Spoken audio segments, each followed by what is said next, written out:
இத அங்க வச்சிருப்பா.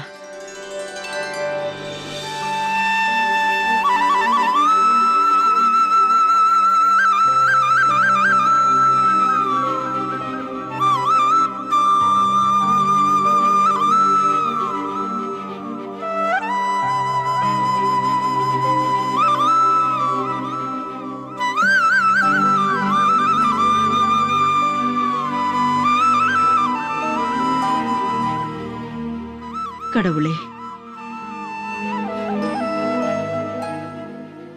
இவங்க 2 பேருக்கும் இவங்களுக்கு பிறக்க போற குழந்தைக்கும் உங்களோட ஆசீர்வாதம் எப்பவுமே இருக்கணும்.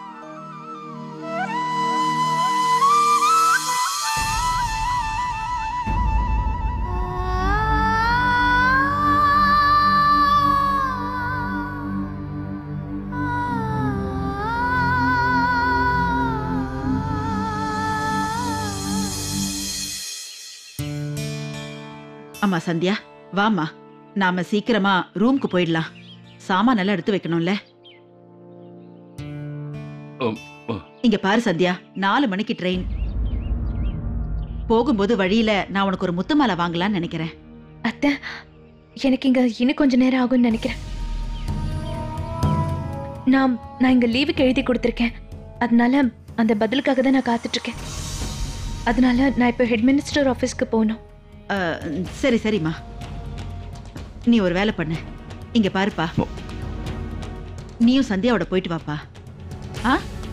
நான் அதுக்குள்ள ஒரு வேலை பண்றேன். நான் ரூம்க்கு போய் சாமான் எல்லாம் எடுத்து வச்சிடுறேன். எதுவும் விட்டு போயிடக்கூடாது இல்ல. வாங்க போலாம். போங்க, நீங்க போயிட்டு வாங்க. நீங்க வாங்க.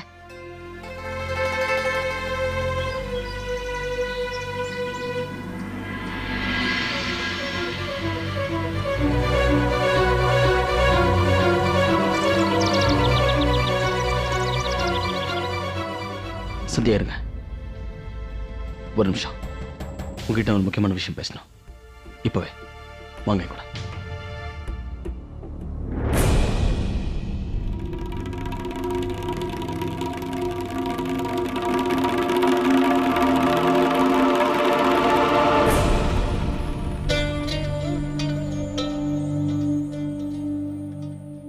ஆண்டவா ராமா, நல்ல வேளைங்க, நான் எல்லா சாமானையும் ஒழுங்கா பார்த்து எடுத்து வச்சிட்டேன். இல்லைன்னா இந்த சந்தியா இந்த மாதிரி சின்ன சின்ன பொருள் எல்லாத்தையும் இங்கேயே விட்டுட்டு வந்துருவா.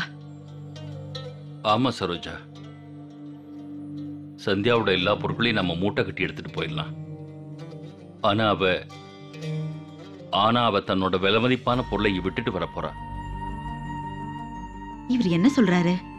இல்ல, சந்தியாவோட எல்லா நகைகளையும் நான் பத்திரமா எடுத்து வச்சிட்டேன். அதை விட மதிப்பானது என்ன இருக்க போகுது?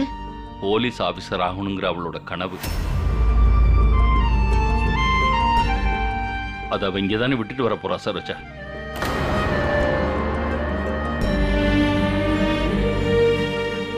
சந்தியாவுக்கு அவ கனவு மேல இருக்கிற ஈடுபாடு நம்ம எல்லாருக்கும் தெரியும் சரோஜா. கூடவே இருந்து பார்த்திருக்கோம்.